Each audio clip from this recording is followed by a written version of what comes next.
Guys, JD Vance just destroyed Margaret Brennan. You got to check this out. And we're joined now in studio by Ohio Republican Senator J.D. Vance. Good to have you here. Morning. Good morning to you. So you were at Mar-a-Lago recently. You were in New York at the Manhattan courtroom. You were in Ohio alongside Donald Trump at a fundraiser.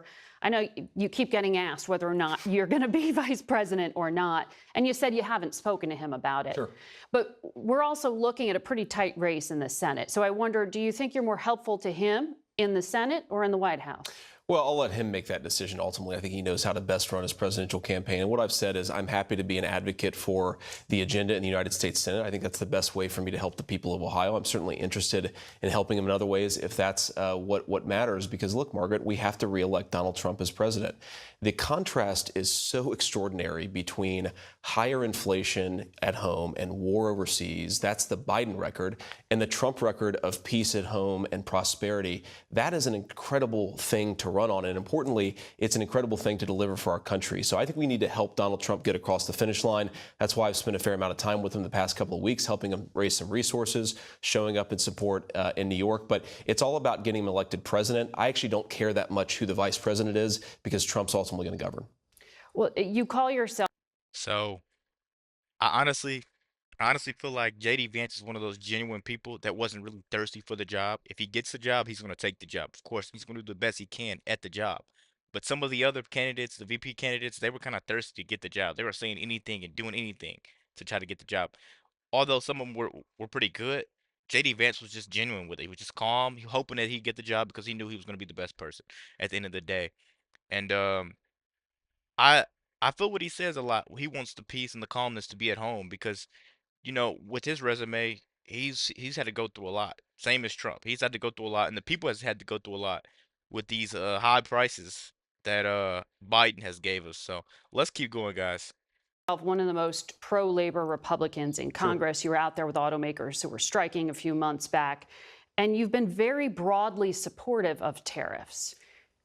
Why are you opposed to President Biden then putting tariffs on batteries and electric vehicles and other technology from China? It seems inconsistent. Well, I think there are two things here. First of all, many of the tariffs that Joe Biden has endorsed in the last couple of weeks are tariffs that he ran against in 2020. But now that he sees that Donald Trump is leading him in the polls, he's adopting the Donald Trump agenda. That's not actually being a good policy president. That's shifting on politics because you know you're about to lose. Well, But this he's is also targeted important. these pretty directly. There's a second thing, Margaret, that's really important here is Biden's entire agenda, such that it exists, has been about protecting green energy jobs at the expense of the industrial heartland.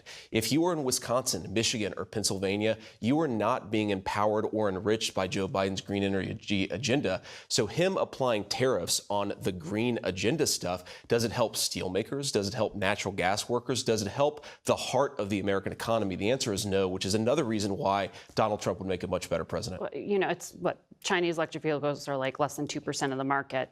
But the point here is but it's a lot of the all supply. tariffs, though, but to your point, all tariffs, which you seem to be in favor of, they're inflationary. So how is the Trump-Vance idea here going to help make things more affordable for people if you're putting taxes on goods they're purchasing from overseas? I don't necessarily buy the premise there, Margaret. If you apply tariffs, really what it is you're saying that we're going to penalize you for using slave labor in China and importing that stuff in the United States. What you end up doing is you end up making more stuff in America, in Pennsylvania, in Ohio, and in Michigan. That did not happen in the that, Trump administration, though. Well, it actually did happen in the Trump administration, Margaret. Manufacturing jobs came back? You did have significant onshoring. You had significant increases in people investing in factory construction, but it takes time, Margaret. And that's one of the reasons why I think that we need a second term of President Trump is this stuff is not going to happen overnight. The American heartland wasn't destroyed in 4 years. It's not going to be rebuilt in 4 years, but you really need to double down on this policy of bringing good jobs back to the heartland and, more importantly, making stuff in America. We have to be self-reliant as a country. We haven't heard a lot of specifics. So I'm really big on that, on bringing the jobs, back here to where they belong. Because why would you want to get some stuff from there for really cheap, then they mark up the price here when people here could be working in those same type of factories with better conditions, of course, way better conditions, and making the same stuff here. We save money and we're also employing our people, right? Instead of just employing those people where they're making a little bit of nothing and you're making everything, and then you just tax us for everything that you want to sell to us. It doesn't make sense to me. And Trump has done a really good job on bringing some of those jobs. He can't get all of them, but bringing some of them jobs back and making sure the American people can work. Because right now, man, that's what people need to do. A lot of people don't want to work. A lot of people don't want to go out there and work because everything's still expensive. You work 40 hours, 4 weeks, and then you just still just turned over because everything just marked up. You still turned over. No one could buy a house. No one can get these cars that they want to get. Man, barely can make a sandwich nowadays, man. You barely can make a sandwich. You barely can keep your phone on. You barely could keep the Wi-Fi, the lights on. You barely could just keep the real things. Barely could afford good toilet paper, man. You barely could afford good toilet paper.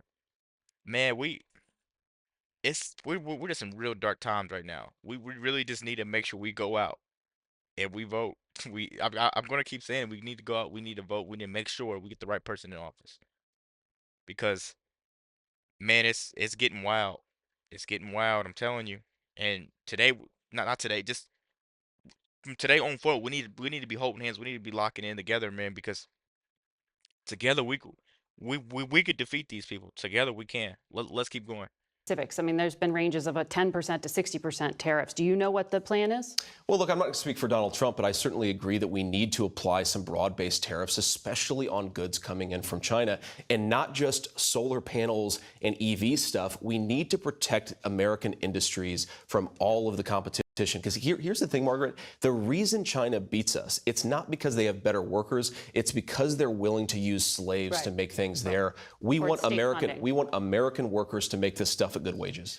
I want to ask you about some of the things you said about American universities. I know you've been very critical of them.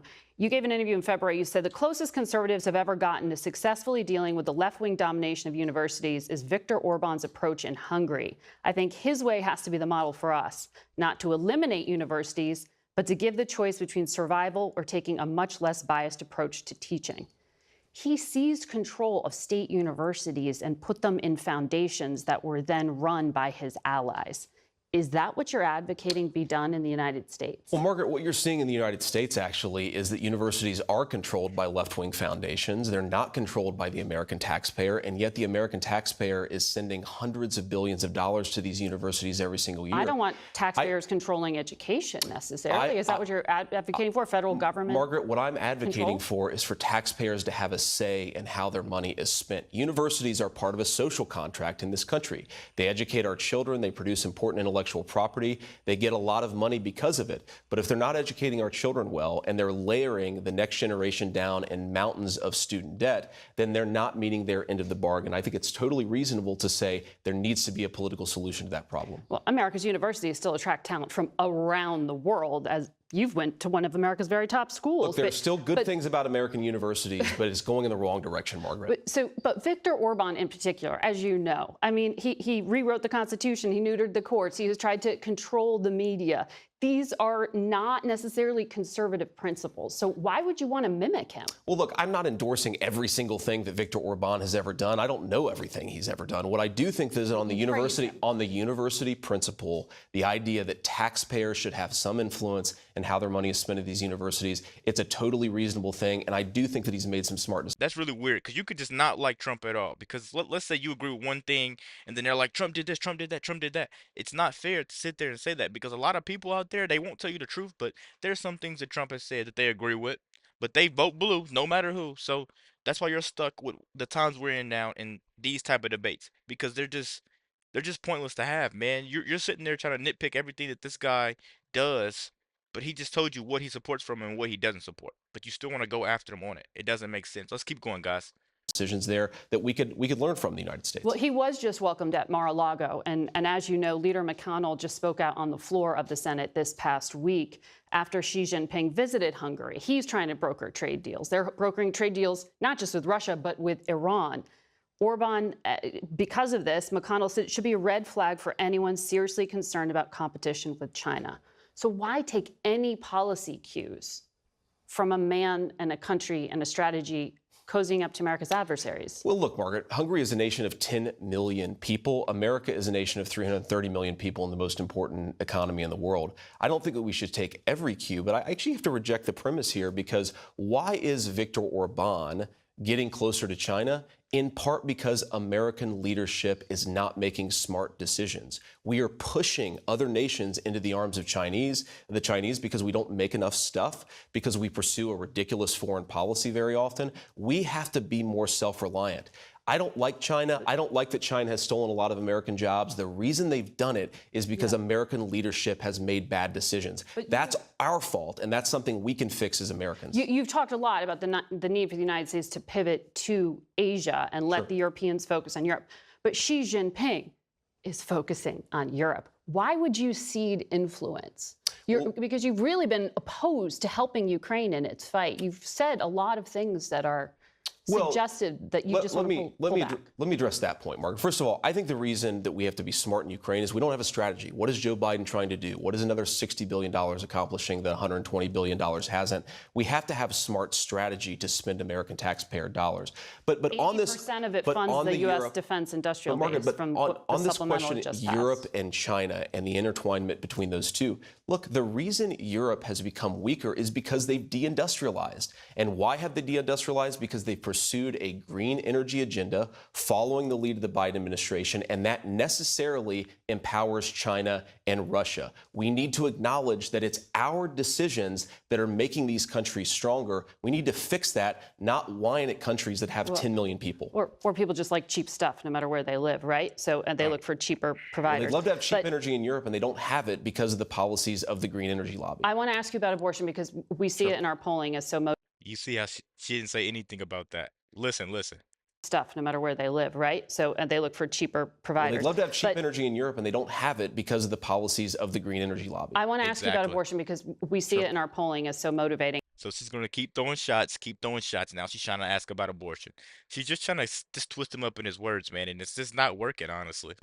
But President Trump has adopted this position that it should be states that control abortion access. You said back in 2022 that a proposal to limit abortion access after 15 weeks of pregnancy was something you would support, and some minimal national standard. What is the minimum national standard that you want the federal government to have on abortion? Well, look, Margaret, I think that first of all, we have to acknowledge that political reality is, I think, really motivating a lot of these considerations. What Donald Trump has said, which is very consistent with what I said during my own campaign, is that the gross majority of abortion policy is going to be made at the state level. And I actually think if you compare his view of saying, look, this is a tough issue, we need to let people debate and decide this very tough issue in this new environment where it's been kicked back to Democratic legislators. A minimum federal standard. But Margaret, compare this to the Biden administration approach is we want Christians to perform abortions and we want American taxpayers to fund late-term abortions. I think the Trump approach, that is absolutely prohibited what Democrats under the Hyde Amendment. But so you don't have a minimum national standard. Margaret, what I've said consistently is the gross majority of policy here is going to be set by the states. I am pro-life. I want to save as many babies as possible. And sure, I think it's totally reasonable to say that late-term abortions should not happen with reasonable exceptions. But I think Trump's approach here is trying to settle a very tough issue and actually empower the American people to decide it for themselves. Senator Vance, thank you for joining us today. Margaret. Not much to say on the end of this video, guys, but it's obvious that she doesn't want what's best for the nation. She wants to sit there and nitpick everything he's doing when she really can't provide anything good towards the real problems that we face today. The real problems that we face today are huge compared to what she's doing. She's just sitting there trying to make someone look horrible on her show so the Face the Nation could have the next hit piece. That's all she's doing, guys. Let me know what you think about this video. Be sure to like, comment, subscribe if you're new. And as always, let me know what to react to. We're out.